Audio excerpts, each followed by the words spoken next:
Here's a quick tip on how to baffle your muffler if you got a straight through pipe. What I've done is I've taken aluminum stucco mesh, which you put on buildings to attach plaster and stuff, and I've rolled it up tight because it's perforated at about 60% to 70%, missing its material. It breathes through it. Then I cut the length to the desired audio level, and now it's quite quiet. Not too quiet, but I did lose top end revs. So I put a bolt through it after drilling it so that it doesn't eject itself into some car.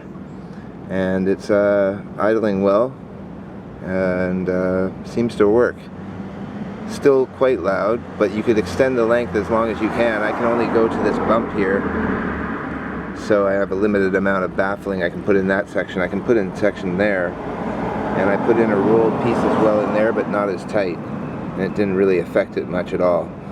So you could put a tight rolled piece all the way down, and it's quite a good improvement if your pipe is way too loud. So there you go, that's my tip for the day, guys, and I'll catch you later.